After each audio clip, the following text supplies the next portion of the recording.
ओम शांति। आज की जो मुरली है, भाग्य विधाता बाप अपने भाग्यशाली बच्चों को देख रहा है। हर एक के मस्तक पर भाग्य का सितारा देख रहा है। बाबा को हमारा भाग्य दिखाई देता है। हम कभी कभी अपने हद में इतना उलझ जाते हैं क्योंकि 63 जन्मों का हिसाब किताब भी है जो चुकता करना है, लेकिन साथ साथ संगम युग का जो श्रेष्ठ भाग्य है वो स्मृति से निकल जाता है।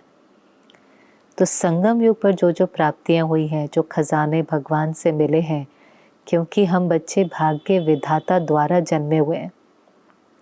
भाग्य विधाता, भाग्य बनाने वाला, बिस्टोअर ऑफ फॉर्च्यून हमारा पिता है। जैसे जन्म से कहते हैं ना, ये बच्चा बहुत भाग्यशाली है। कर्म तो वो बाद में करेगा, लेकिन जन्म से ही जिस फैमिली में जन्म होता है, कितना धनवान है, कहते गोल्डन स्पून इन माउथ। ऐसे हमारा जन्म भी साधारण तो नहीं है, ऑर्डिनरी तो नहीं है। एक विशेष कार्य के लिए भगवान ने हमें चुना है, अपना बनाया है। भले हम कुक वंशावली नहीं है, अडॉप्टेड है, जिसको बाबा कहता है ब्रह्मा मुख वंशावली। मुख से उसने हमें जन्म दिया, लेकिन अभी हम कहते तो क्या है, मेरा बाबा। भगवान जो बहुत दूर होता था वो मेरा है, और अगर वो भाग्य विधाता है तो उसकी सारी जो प्रॉपर्टी है, जायदाद है, मैं उसका हकदार हूँ, वारिस हूँ।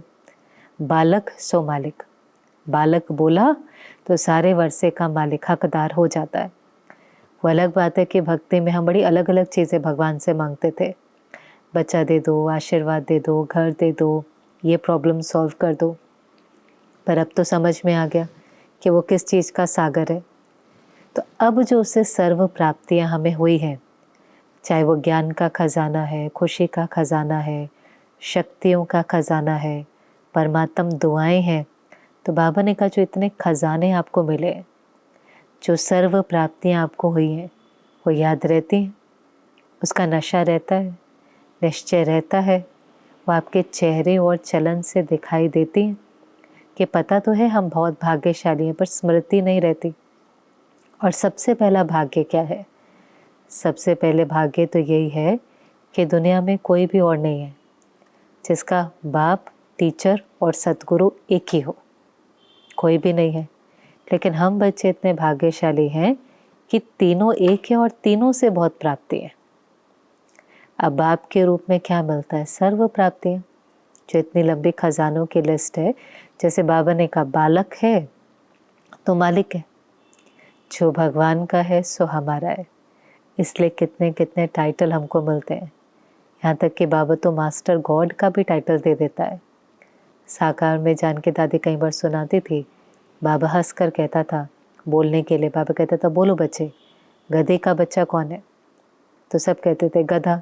तो बाबा ने कहा फिर गॉड का बच्चा कौन है? अगर गधे का बच्चा गधा है तो गॉड का बच्चा मास्टर गॉड है। इसलिए कभी भी कमज़ोर होना, भय होना, ये सब हमारी निशानी नहीं है, लेकिन भूल जाता है। जो प्राप्तियां हमें हुई हैं, जो खजाने हमें मिले हैं, उसकी स्मृति और समर्थी। पहले तो स्मृति चाहिए, फिर उसकी समर्थी चाहिए, फिर वो स्वरूप में आता है। लेकिन अगर वो स्वरूप में नहीं है तो स्मृति भी विस्मृत हो जाती है। तो बाप द्वारा अनेक खजाने मिले, टीचर द्वारा इतनी ऊंची पढ़ाई। पढ़ाई किस लिए होती है? पद मिले। और सबसे ऊंचा पद दुनिया में कौन सा है? बाबा ने कहा इससे ऊंचा पद तो कोई है नहीं, राज्य पद। राज्य पद मिलता है, और यहाँ पर स्वराज्य का पद मिलता है। यहाँ स्वराज्य अधिकारी है, वहाँ राज्य अधिकारी। और राज्य भी कोई साधारण नहीं है, ऐसा राज्य जो अखंड है, अटल है, निर्विघ्न है। कोई राज्य छीन थोड़ी ना सकता है हमारा। हम विश्व के मालिक हैं, पर कोई डर थोड़ी ना है। ज़मीं तो ज़मीं, आसमान भी हमारा, और कोई कॉलोनाइज करने वाला नहीं, कब्जा करने वाला नहीं। वो सब कहानियाँ कलयुग की हैं। तो इसीलिए राज्य भी ऐसा जो अटल है, अखंड है, निर्विघ्न है। और यहाँ पर भी कैसे हैं? स्वराज्य अधिकारी। जो स्वराज्य अधिकारी बनेगा वही विश्व राज्य अधिकारी बनेगा। लेकिन बाबा ने कहा स्वराज्य अधिकारी बेफिक्र बादशाह। अब ये चेकिंग करनी है कि यहाँ बेफिक्र है क्या? कि किसी न किसी बात की चिंता होती है। बाबा ने कहा बातें तो आएंगी, क्योंकि आदि मध्य अंत का राज समझाया तो समझ में आया 63 जन्मों का हिसाब किताब भी है। कभी भी बाबा ऐसे नहीं कहता तूफान आएंगे, तूफान आ सकते हैं। बाबा कहते तूफान तो आने ही है। आ सकते की बात क्या है? तन का, मन का, धन का, जो भी हमारा हिसाब किताब है वो आना ही है। लेकिन उसको ऐसे देखो जैसे पपेट शो है। अब पपेट शो को जब हम देखते हैं तो मज़ा आता है। पपेट शो देखने में कोई दुख थोड़ी ना होता है। बाबा ने कहा ऐसे साक्षीपन की सीट पर सेट होकर के देखो। लगता है शेर है पर कागज का शेर है। शेर है माना उसका स्वरूप इतना विराट होता है, ऐसा लगता है अब क्या होगा, अब तो ख़त्म हो गया, अब तो सब अंत हो गया। कई बार कोई बीमारी है, नौकरी छूट जाती है, कोई नेचुरल कैलामिटी का पेपर आता है, किसी का तो कोई भूकंप में घर ही ख़त्म हो जाता है, बहुत बड़े बड़े पेपर है। किसी का जवान बच्चा मर जाता है, छोटे पेपर नहीं होते, कई बार बहुत बड़े पेपर होते हैं। पर फिर भी बाबा कहता है बच्चे साक्षीपन की सीट पर सेट होकर देखो, कुछ नहीं है। ड्रामा में हर एक अपना पार्ट बजा रहा है। वो अपना पार्ट बजा रहा है, आपको अपना पार्ट बजाना है। और इसीलिए बाबा हमेशा ब्रह्मा बाबा को याद करता है। ब्रह्मा बाबा ने सारे पेपर दिए, सामाजिक भी, आर्थिक भी, शरीर का भी। लेकिन ब्रह्मा बाबा को हमेशा कैसे देखा? एक बल, एक भरोसा, निश्चय बुद्धि। क्योंकि बाबा कहते हैं कि बच्चे करन करावनहार बाबा है, जिम्मेवार बाबा है। बच्चा बनो बच गया, बालक बनो मालिक नहीं बनो। मैं ट्रस्टी हूँ, मैं निमित्त हूँ, जिम्मेवार बाबा है। इसके अंदर भी कुछ कल्याण होगा। ये बार बार अपने को याद दिलाना पड़ता है, ये सीन कल्याणकारी है। बाबा ने कहा है तो इसके अंदर कोई ना कोई कल्याण है।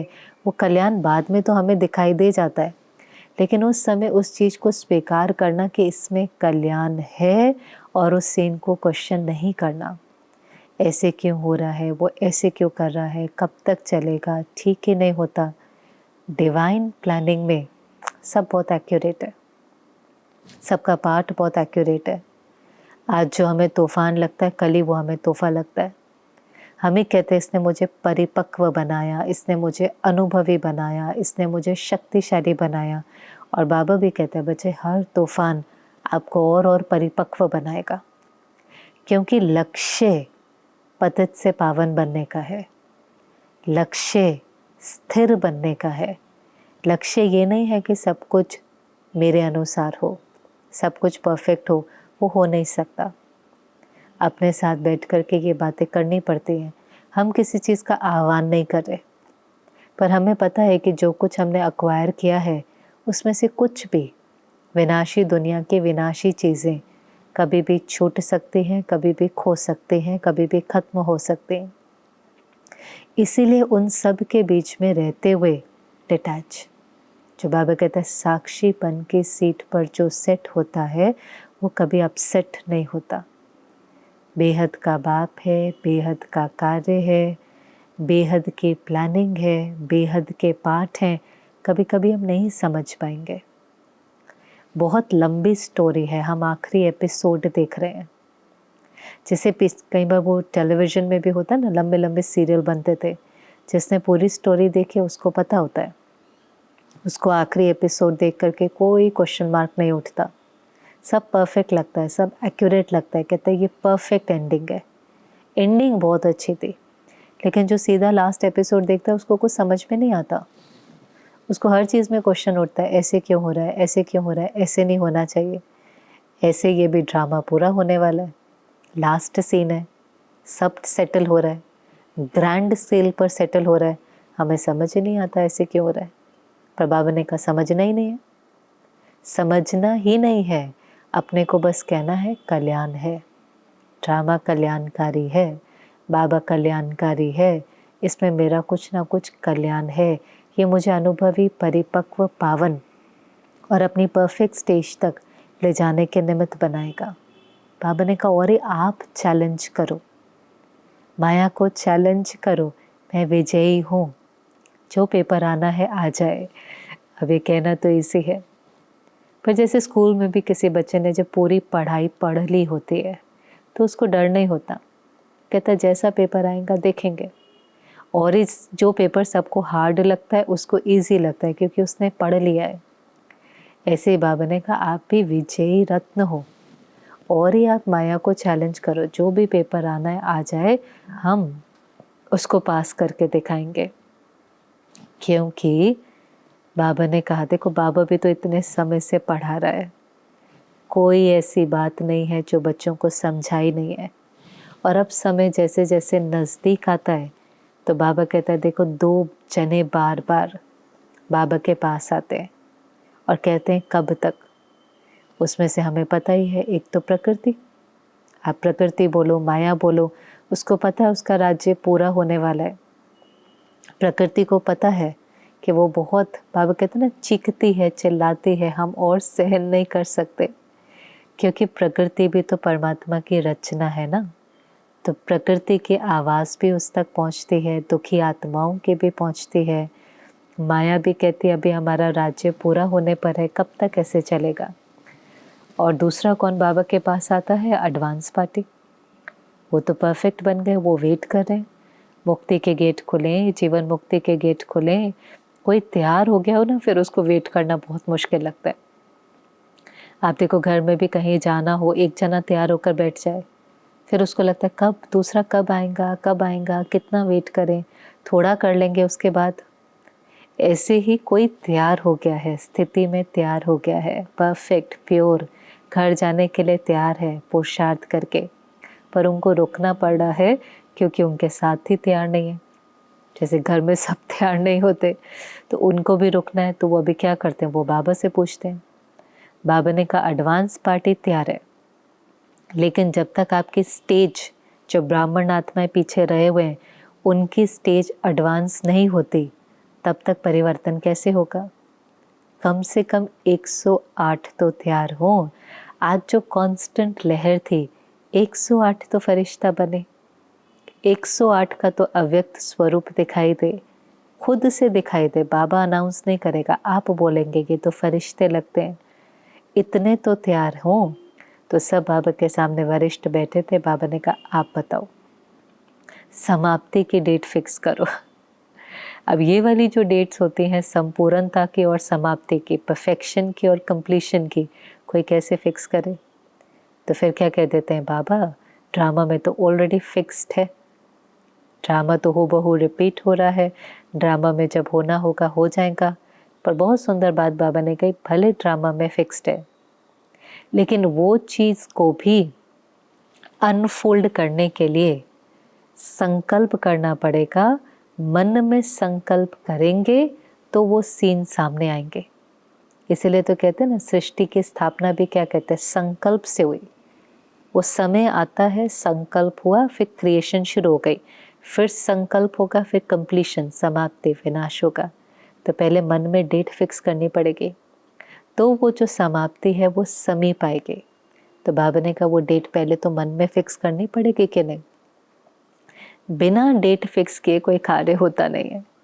बाबा भी बहुत टाइम बाउंड हमें गोल्स देता है। जैसे आजकल ऑफिस आदि में होता है ना, टाइम बाउंड, डेडलाइन है, टारगेट है, और उसमें हर्जा नहीं है, होना ही है, नहीं तो कार्य कैसे होगा। ऐसे बाबा भी कहता है डेट फिक्स करो। आप प्रोग्राम करते हो, डेट फिक्स करते हो ना।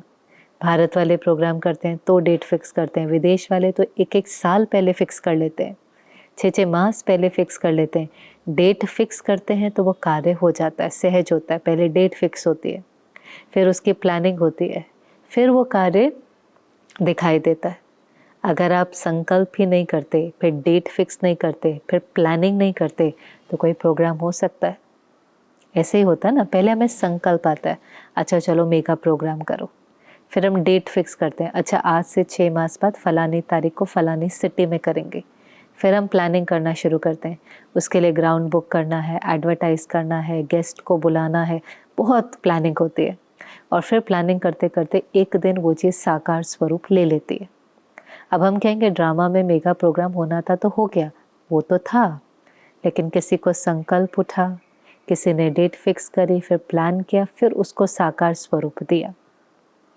ऐसे ही बाबा ने कहा सृष्टि की स्थापना और विनाश, उसका भी संकल्प उठा, मन में डेट फिक्स करो, प्लानिंग बना, अपने को तैयार करो, अपने को अव्यक्त स्वरूप में लेकर के जाओ, फरिश्ता सो देवता, तो वो नई दुनिया सामने आएंगे। क्योंकि जब तक डेट फिक्स नहीं करेंगे तो लक्ष्य नहीं होता, लक्ष्य नहीं होता तो बाबा ने कहा अलबेलापन आता है। आज हम भी कोई सोच ले करेंगे, इस साल ना हम ये करेंगे, फिर साल बीत जाता है, कहते सोचा तो था पर हमने किया नहीं। क्यों? हमने डेट फिक्स नहीं करी थी। डेट फिक्स करने से एक उमंग भी आ जाता है, सबको पता है इस तारीख तक होना ही है। शिवरात्रि का हम प्रोग्राम करते हैं, हमें पता है ना शिवरात्रि पर ही करना है, शिवरात्रि पर ही सब आएंगे। आप वही चीज़ शिवरात्रि के अगले दिन कर लो, कोई भी नहीं होगा देखने के लिए। तो लक्ष्य के साथ डेट, जब बाबा ने कहा डेट बहुत ज़रूरी है।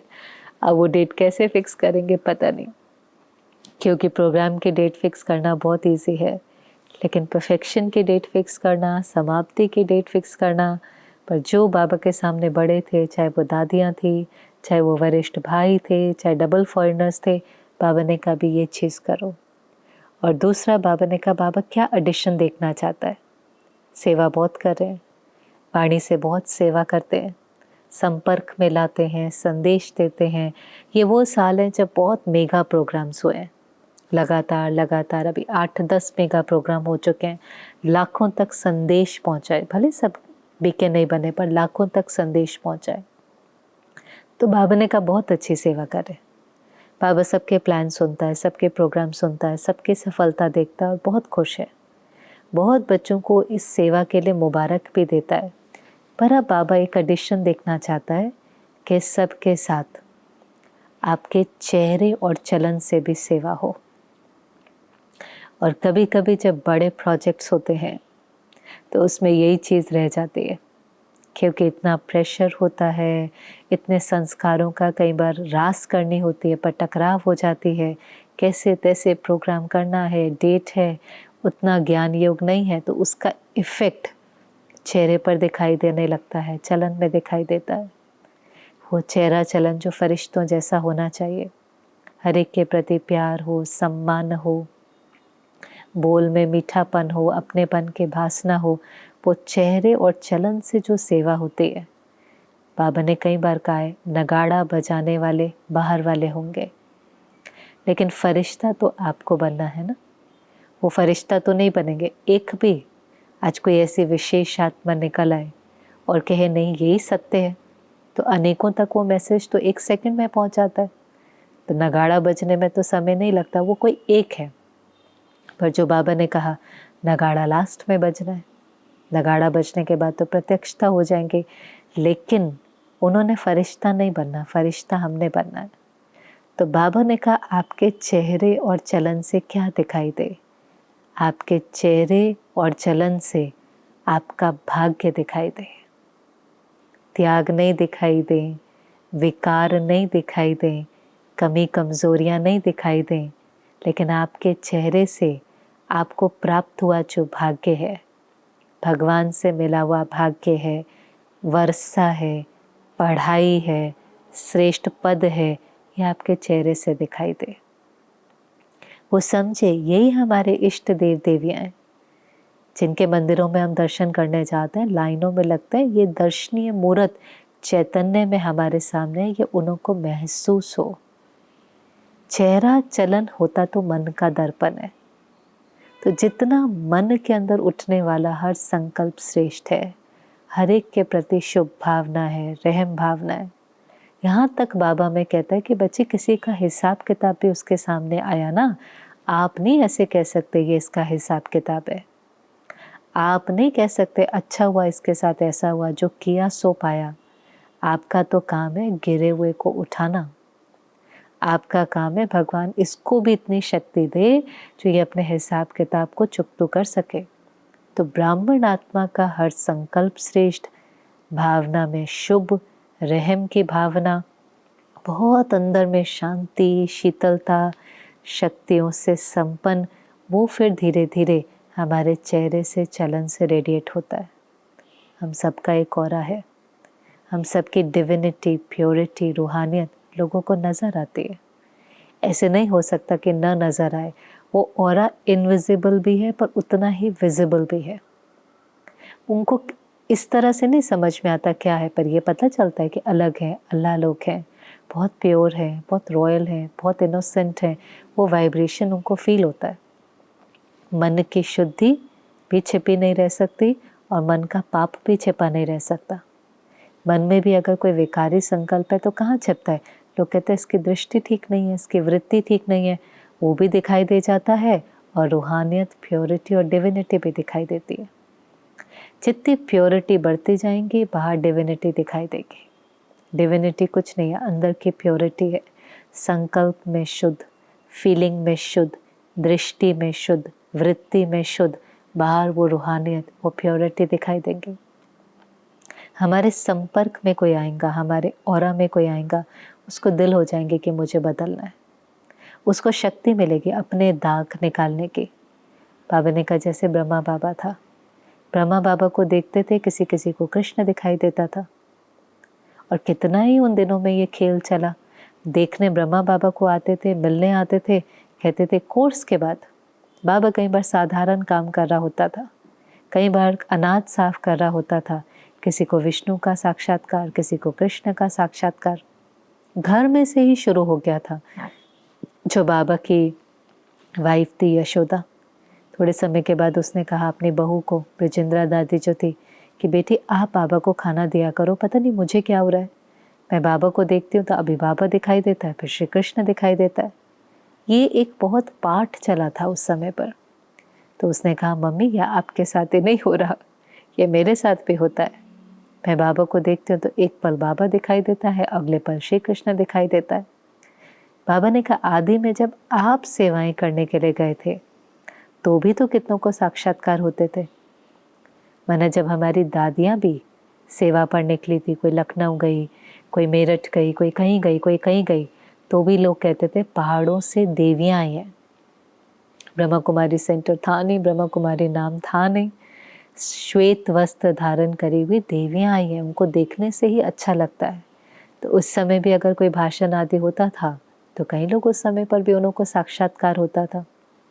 बाबा ने कहा जैसे वैसे भी कोई पढ़ा लिखा होता है, कोई बड़े परिवार से होता है, तो भी उससे उसके चेहरे चलन से कई बार पता चल जाता है, वो रॉयल्टी, वो न्यारापन दिखाई देता है।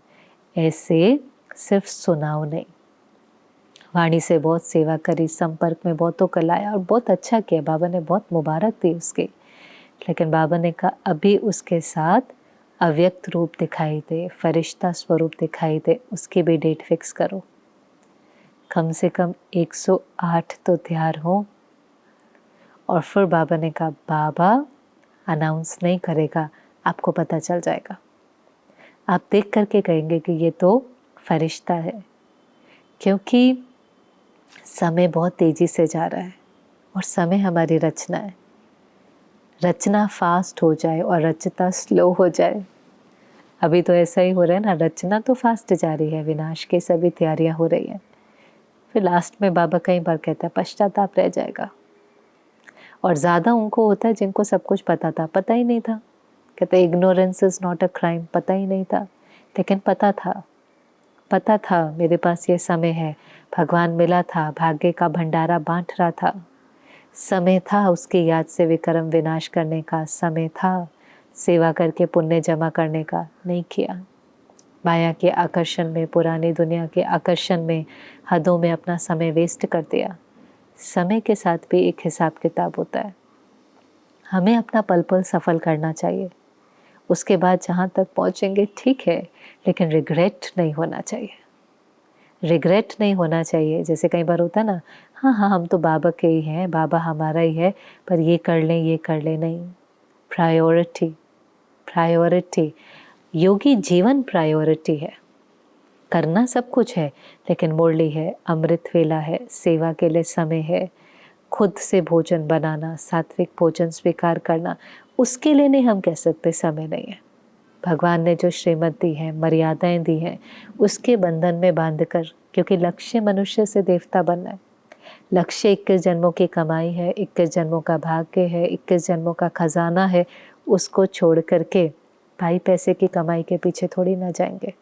करनी है, मना नहीं बाबा ने किया। कोई सारा दिन ना ज्ञान सुन सकता है, ना सारा दिन कोई योग कर सकता है। नहीं तो सेवा करेंगे, नहीं तो लौकिक की कोई जिम्मेवारियां हैं, मना नहीं है।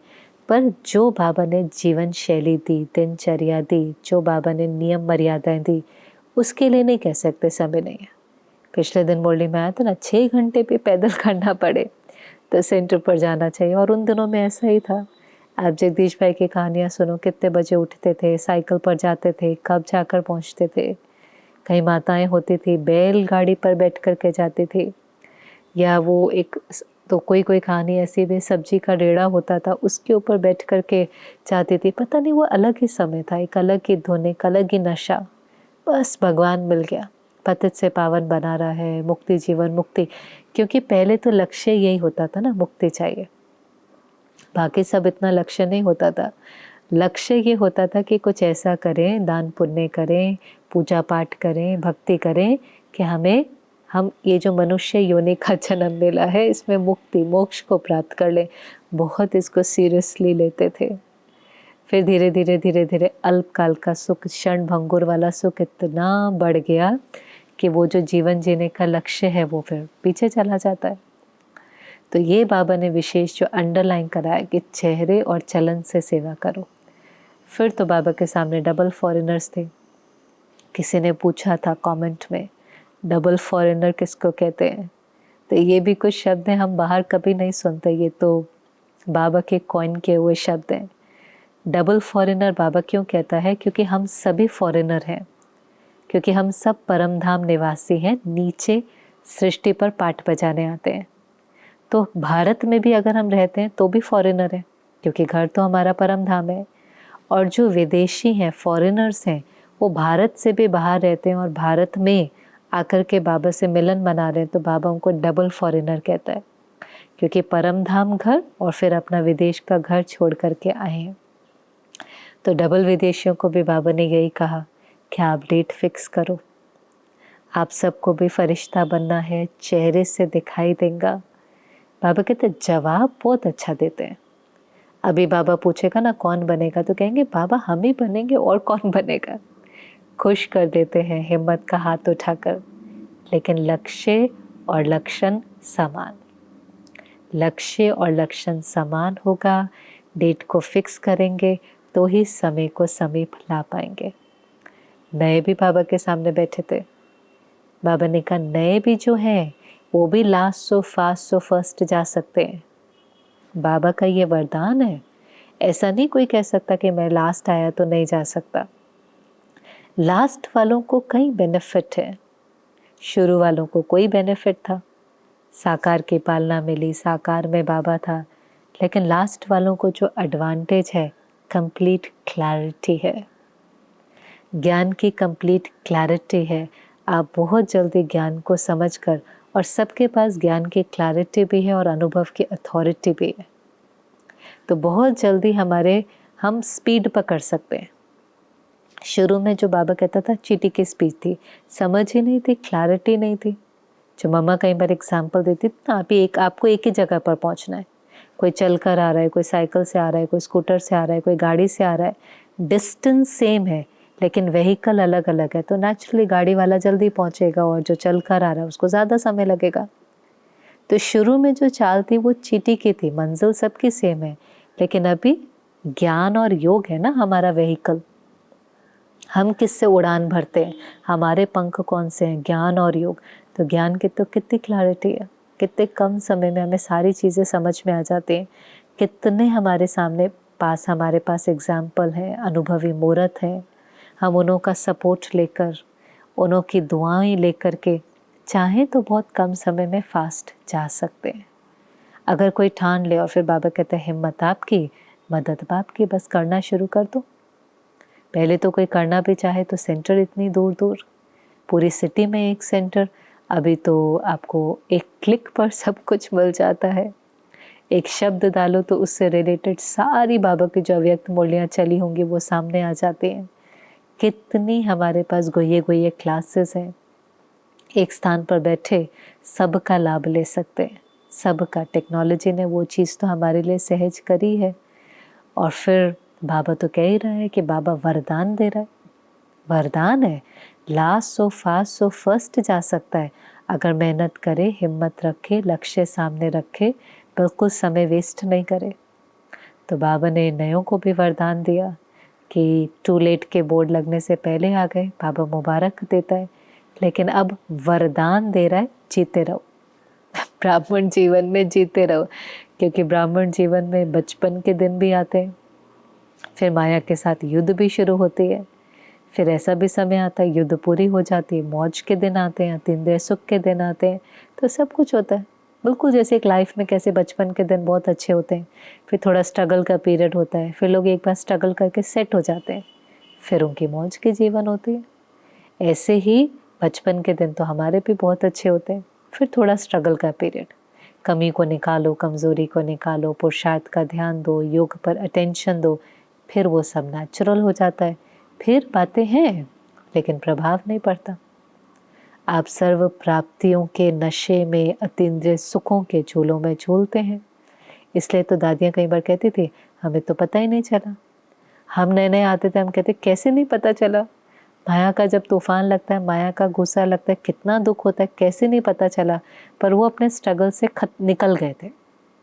वो उस समय जब कहानियाँ सुना रहे थे तो मौज में थे। जब कोई चीज़ व्यक्ति सीख लेता है तो वो उसके लिए बहुत ईजी हो जाती है। आप गाड़ी चलाना सीख रहे हो, आपके लिए मुश्किल है, आपने सीख ली, फिर आपको मज़ा आता है, लॉन्ग ड्राइव पर जाने में मज़ा आता है, आपको चलाने में मज़ा आता है। जब तक सीख रहे हैं डिफ़िकल्ट है, चैलेंजिंग है, स्ट्रगल है। एक बार वो आर्ट आ गई, मन के मालिक बन गए, जहाँ मन को लगाना है, जितना समय लगाना है, जो सोचना है, जितना सोचना है, अच्छा सोचने की आदत पड़ गई, फिर वो मौज की जीवन हो जाती है। तो नयों को भी बाबा ने कहा टू लेट से पहले आ गए हैं, लेकिन अब जीते रहो, ये वरदान बाबा देता है। फिर सेवा का टर्न पंजाब का था। अब 3 बातें बाबा ने उन्हों के लिए कही, ये हमें भी गांठ बांधनी है कि जो सेवा का चांस मिलता है ये भी भाग्य है। जोन वाइज सबको सेवा का चांस मिलता है, हम लोग भी मधुबन सेवा में जाते हैं। पर बाबा ने कहा जब आप सेवा में जाते हो तो उसको ऑर्डिनरी दिन नहीं लेना, कॉमन रीति से सेवा नहीं करना। सेवा की भी एक प्लानिंग करनी होती है, हम सेवा करने जा रहे हैं।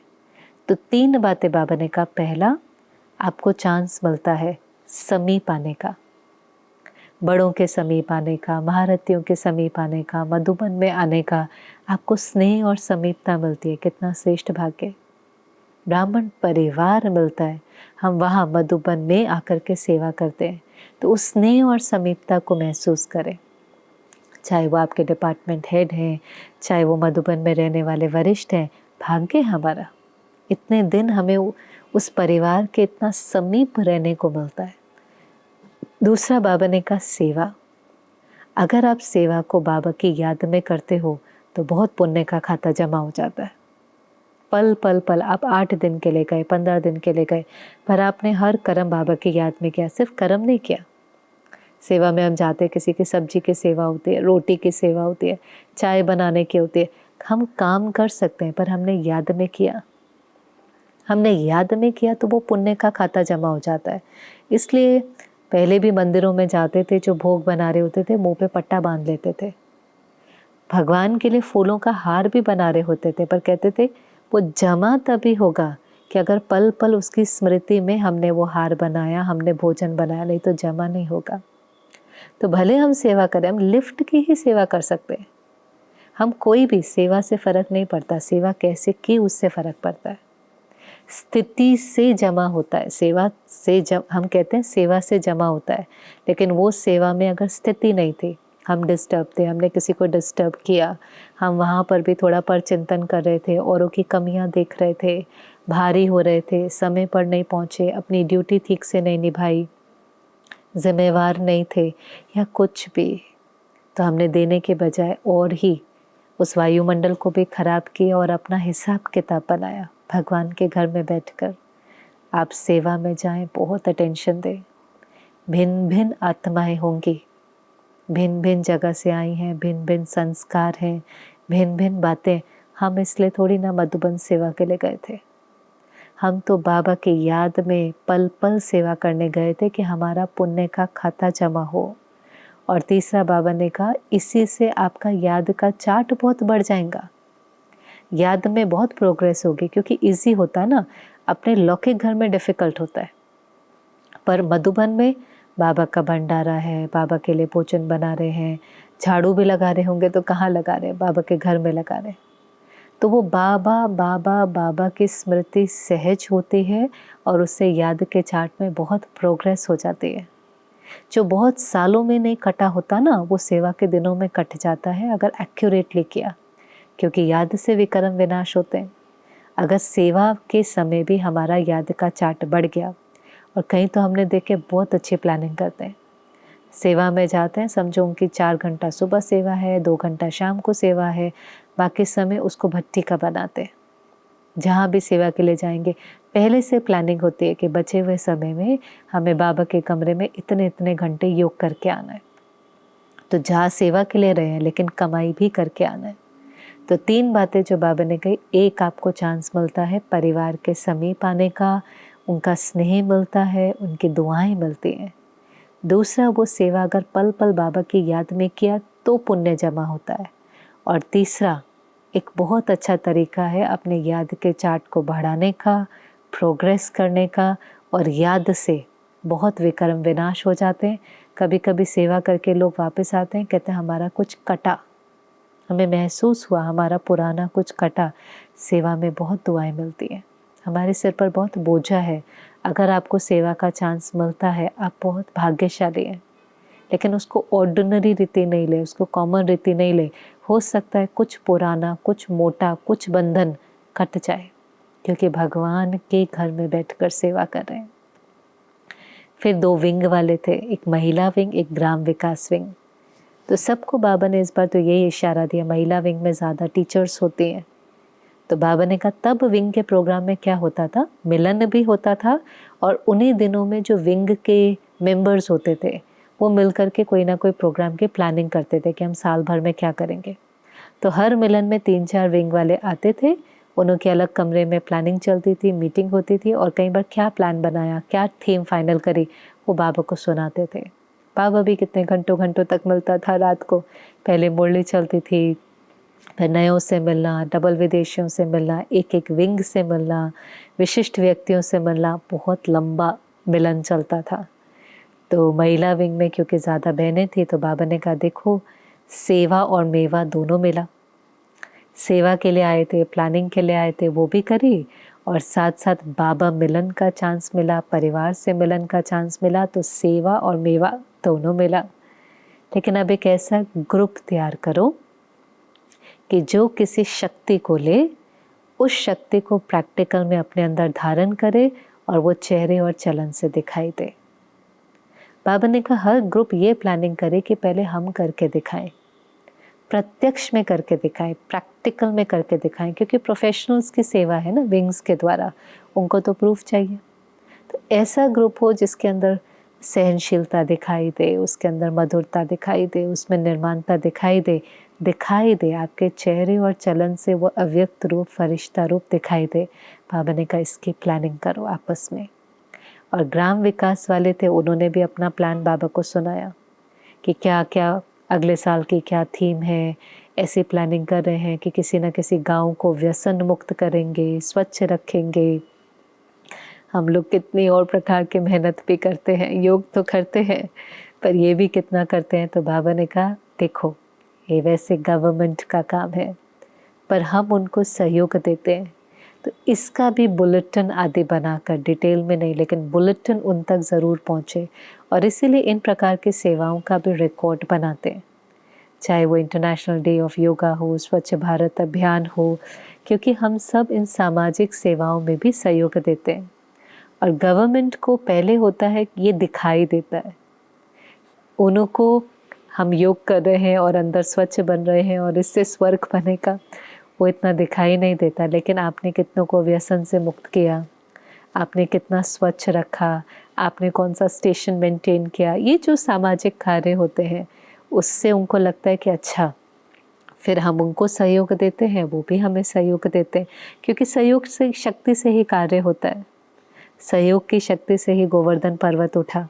तो हम उन्हों को सहयोग देते हैं तो उनको लगता है, और अभी तो सबने कहना शुरू कर दिया।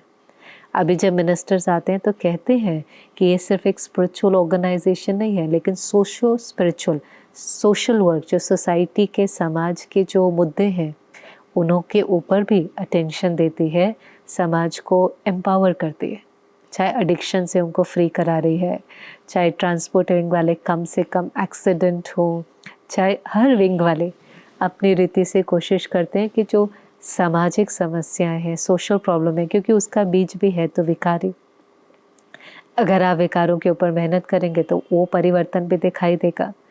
ये हमें पता है कि कम्प्लीटली नहीं दिखाई दे सकता, क्योंकि अति के बाद अंत होगा, फिर नई शुरुआत होगी, पर थोड़ा थोड़ा भी जो प्रभाव दिखता है, परिवर्तन दिखाई देता है। बाबा ने कहा ये गवर्नमेंट तक भेजो, उन्हों को भी ये बुलेटिन भेजो। तो इस प्रकार से आप अगर ये पुरानी मूल्याँ देखें, कैसे पहले तो सबकी पालना करना, नयों की पालना करना, विदेशियों की पालना करना, फिर जो प्लानिंग कर रहे हैं, जो थीम बना रहे हैं, उन्हों को भी थोड़ा थोड़ा गाइड करना, सबको बाबा ने उमंग भरा। और फिर लास्ट में यही कहा कि बहुत प्रकार से सेवा करे, वाणी से करे, संपर्क में लाए, मेगा प्रोग्राम करे, पर अब ये एडिशन करो, चेहरे चलन से करनी है, ये साथ में एडिशन करो, क्योंकि दुख बहुत बड़ा है, अत्याचार भ्रष्टाचार बहुत बड़ा है। अब हमें मुक्ति और जीवन मुक्ति के गेट खोलने। बाबा ने कहा बाबा जो अपने को निमित्त समझता है उनको ये होमवर्क दे रहा है कि तैयार करो, 108 को तैयार करो, संपन्न बन करके समय को समीप लेकर के आओ।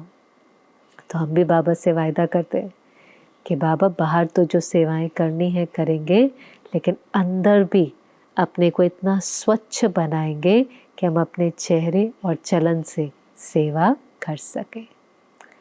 ओम शांति।